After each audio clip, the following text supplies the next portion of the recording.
Matius pasal 13 ayat 44 sampai ayat 46.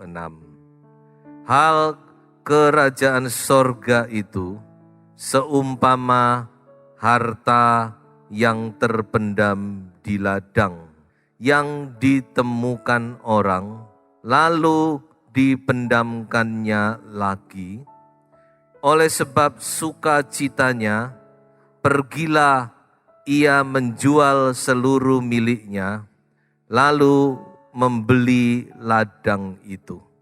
Demikian pula hal kerajaan sorga itu seumpama seorang pedagang yang mencari mutiara yang indah. Setelah ditemukannya mutiara yang sangat berharga, ia pun pergi menjual seluruh miliknya, lalu membeli mutiara itu. Pada tahun 1867, ya lebih dari 1 abad yang lalu, ada seorang anak remaja berumur 15 tahun bernama Erasmus Jacobs, putra dari seorang yang bernama Daniel Jacobs. Satu kali, saudara-saudara, saluran air di rumah mereka itu buntu. Karena buntu, lalu si ayah ini menyuruh anak, coba kamu ambil galah, coba bantuin nyogok. Dia cari galah, saudara. Dia coba sogok-sogok, galanya ini kok kependean, gak cukup. Jadi dia terus cari lagi satu galah yang lebih panjang. Nah, waktu dia sedang mencari, tiba-tiba dia menemukan sebuah batu yang bentuknya agak unik gitu ya. Nah, dia simpan itu di kantong, saudara. Nah, singkat cerita, setelah kejadian itu, ya namanya anak remaja ya, dia main kelereng gitu ya. Dia main, ya termasuk batu itu dia buat main, saudara-saudara ya. Sampai satu kali seorang tetangganya yang bernama Skalk van Nicker, nah, rupanya ini orang Belanda ini. Dia lihat, ini batu ini kok unik gitu ya. Terus dia datang kepada mama dari Erasmus Jacobs. Dia bilang, batu ini anakmu yang buat main ini nemu di mana? Saya jelaskan begini-begini. Gimana kalau batu ini saya beli gitu ya. Si ibu ini setelah lihat batu, tidak usah dibeli. Kalau kamu mau tak kasih aja, batu aja. Nah saudara-saudara, setelah si Skalk van Nicker ini mendapat, dia dikasih gitu aja, cuma-cuma. Dia lihat batu ini, dia bilang ini enggak bener ini. Akhirnya dia bawa ke ahli.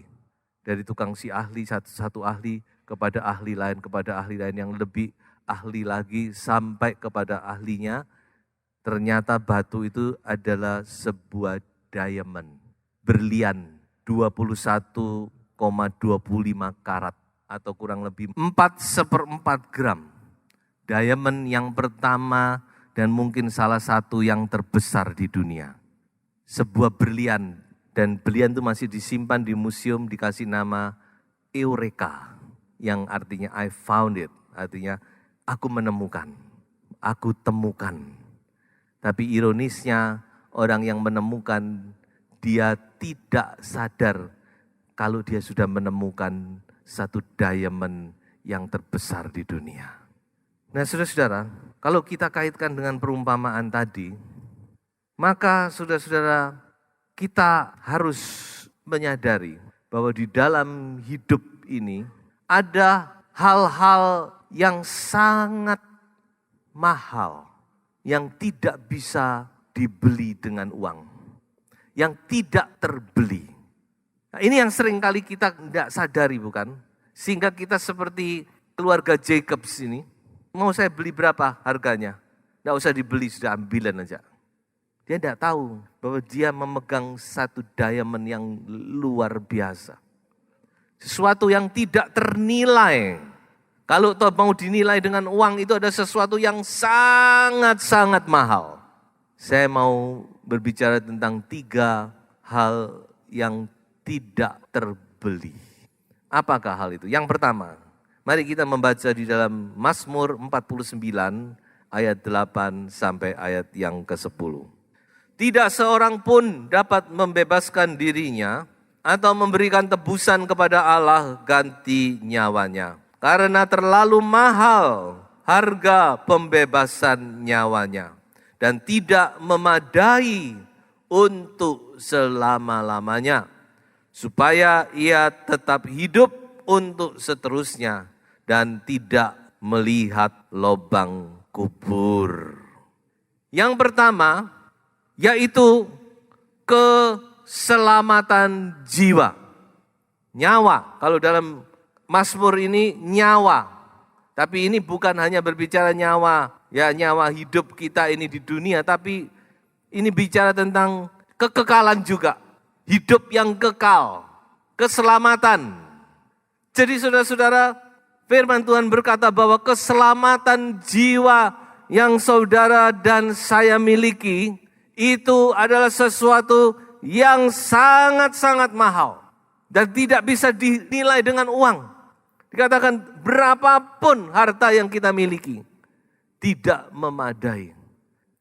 Jadi saudara-saudara, keselamatan jiwa yang kita miliki ini adalah sesuatu yang sangat mahal. Amin.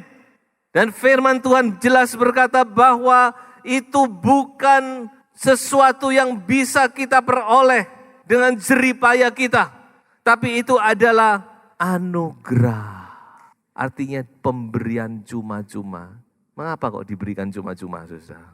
Ya karena ini tadi. Karena kita tidak bisa bayar. Kalau Tuhan kasih tarif semua nggak bisa selamat. Karena begitu mahalnya keselamatan ini, maka Tuhan kasih dengan cuma-cuma. Haleluya. Dan biarlah kita mau menyadari saudara, keselamatan saudara dan saya ini mahal.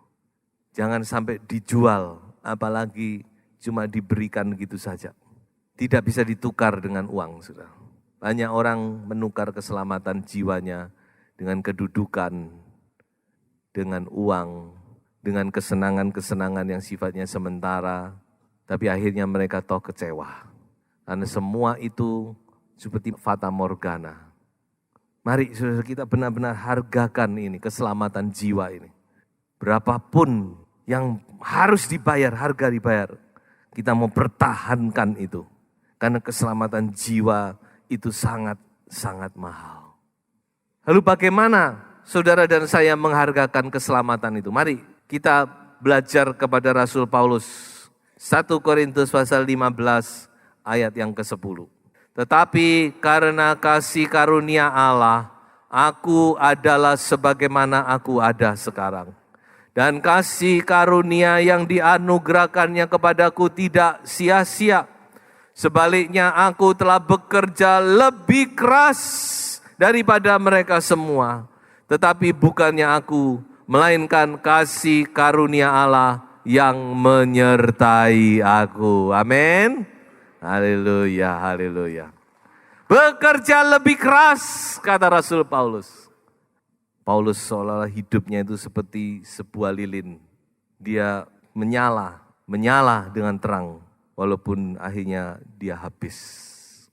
Biarlah hidup kita mau belajar seperti Rasul Paulus. Bekerja lebih keras untuk kemuliaan Tuhan. Amin. Bukan cuma sekedar untuk mencari nafkah. Bukan cuma hanya memikirkan hal-hal dunia. Tapi benar-benar saudara, kita bagaimana hidup ini menjadi berkat. Memuliakan Tuhan, membesarkan kerajaan Tuhan. Menyelamatkan orang lain. Menjadi berkat bagi orang lain, saudara-saudara. Sehingga satu kali kita tidak sia-sia, kita tidak kecewa. Walaupun kita meninggalkan dunia ini, kita bisa seperti Paulus, aku sudah mengakhiri pertandingan yang baik. Yang kedua, Amsal 28 ayat 20. Orang yang dapat dipercaya mendapat banyak berkat. Tetapi orang yang ingin cepat menjadi kaya tidak akan luput dari hukuman. Yang kedua, harta yang tidak terbeli adalah kepercayaan. Kepercayaan itu mahal. Sebab itu kalau kita dipercaya dalam bentuk apapun juga kita harus pegang itu, pertahankan itu.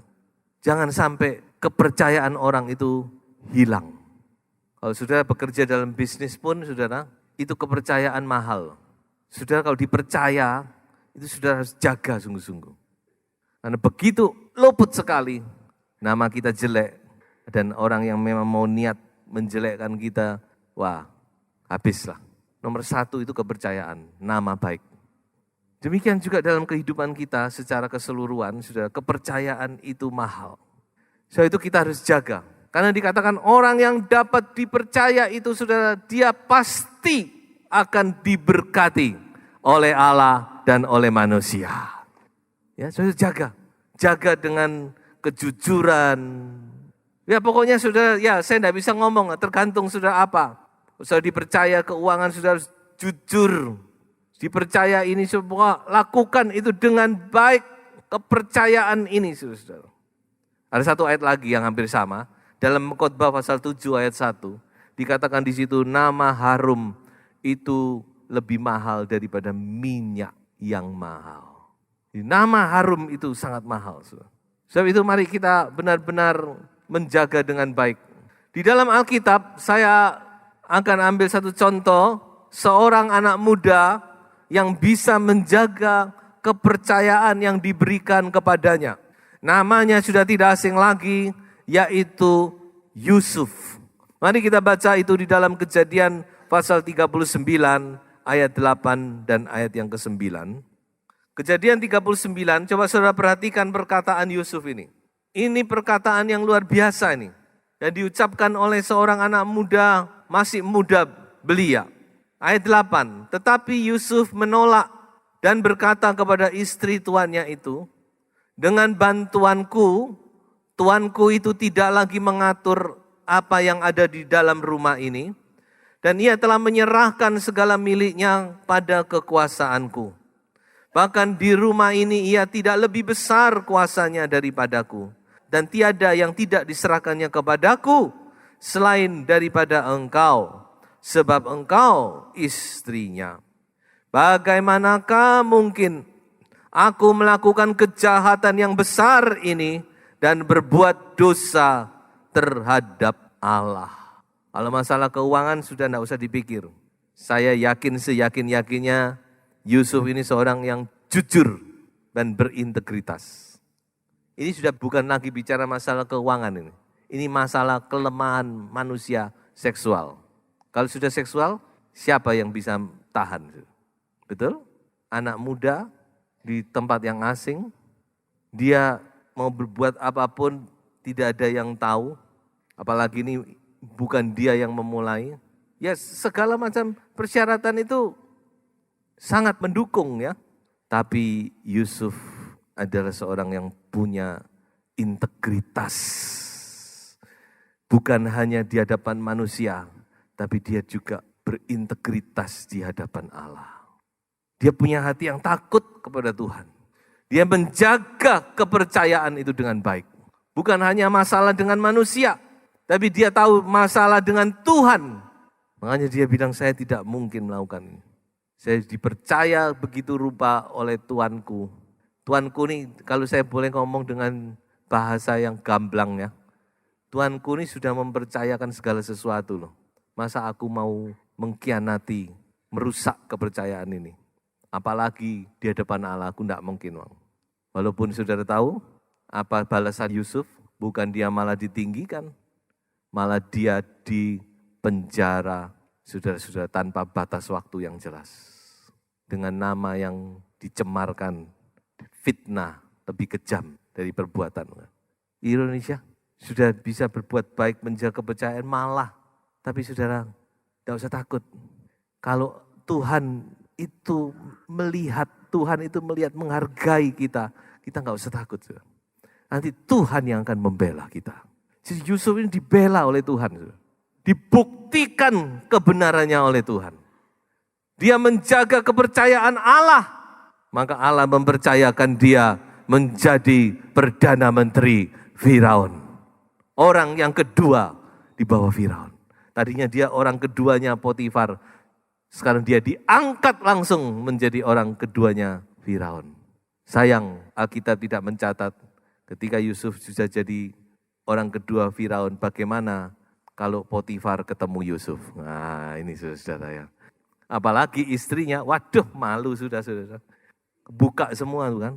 Jadi mari saudara-saudara, kita mau menjaga kepercayaan itu. Bukan cuma di hadapan manusia, tetapi terutama di hadapan Allah. Amin saudara. Terutama di hadapan Allah, karena Tuhan itu melihat segala sesuatu. Kita belajar seperti Allah berkata kepada Ibrahim. Ibrahim, Abram, hiduplah di hadapanku dengan tidak bercela. Nah saudara-saudara, yang ketiga, yaitu cinta yang sejati. Mengapa saya katakan yang sejati? Karena yang tidak sejati itu bisa dibeli. Saudara. Kalau yang tidak sejati itu gampang. Di mana-mana ada kececeran. Tapi yang sejati itu tidak gampang. Saudara. Jadi kalau saudara mendapat cinta yang sejati, ya cinta yang sejati terutama tentu dari Allah ya. Allah mengasihi kita itu benar-benar cinta yang sejati, agape itu. Tapi juga dari manusia. Kalau saudara memiliki, mendapat itu, hargai itu, sayangi itu. Jangan seperti istilah bahasa Inggris, take it for granted. Don't take it for granted. Apa take it for granted? Kita anggap, ya itu seharusnya saya miliki gitu ya. Kita enggak menghargai. Dicintai oleh istri, dicintai oleh suami, kita anggap itu sudah lumrah. Itu orang yang take it for granted. Anggap itu hal yang ya sudah seharusnya demikian. Tidak ada yang istimewa itu. Tunggu dulu. Kalau saudara tidak belajar untuk menghargai, bisa hilang itu. Karena manusia masih terbatas bukan? Tuhan aja bisa kok. Ketika umatnya tidak membalas kasihnya, dia jual umatnya, dia buang umatnya. Apalagi manusia yang terbatas. Makanya dalam hubungan pernikahan itu take and give. Saya selalu tekankan kepada yang mau menikah, kamu gak usah muluk-muluk lah. Tentu kita semua, sasaran kita ya kasih agape, 1 Korintus 13 itu.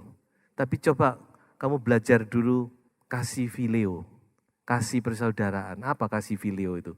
Kasih fileo itu kasih take and give. Suami istri itu take and give. Gak mungkin satu orang tuh give terus bosen nanti dia pasti. Atau seorang take terus nanti pasti akan kehilangan dia. Harus take and give. Saling, tepo seliro. Itu belajar dulu yang ini. Nanti Tuhan akan sempurnakan terus sempurnakan. Kasih kita makin sempurna, makin sempurna, makin sempurna seperti Yesus. Tapi coba belajar dulu take and give. Makanya saudara jaga, eman-eman, benar-benar hargai, kasih, cinta yang saudara dapat. Apakah itu dari suami, apakah dari istri. Harus saudara sadar dan jaga itu. Banyak orang menyia-nyiakan kan, ketika sudah hilang. Makanya agak sulit saudara. Yang paling bahaya itu, paling kita tidak sadar itu ego. Kadang-kadang ego kita ini yang terlalu besar. Semuanya to me. Sulit saudara. Ya tentu ada banyak hal, problem keluarga tentu banyak ya. Tapi memang saudara-saudara kita harus benar-benar belajar. Belajar menghargai, belajar kita benar-benar menyadari bahwa ketika kita mendapat kasih yang sejati dari Tuhan, dari manusia, itu adalah berkat yang terbesar dalam hidup kita. Yang tidak bisa dibeli oleh apapun juga. Cinta yang sejati, itu tidak bisa dinilai dengan uang. Mari saudara, ya kita benar-benar mau menghargai. Don't take it for granted. Jangan anggap itu lumrah biasa. Tapi hargai. Kalau saudara mendapat cinta yang sejati dari manusia, kalau dari Tuhan pasti. Kalau dari manusia, saudara mendapat itu, saudara menemukan itu, saudara harus bersyukur kepada Tuhan.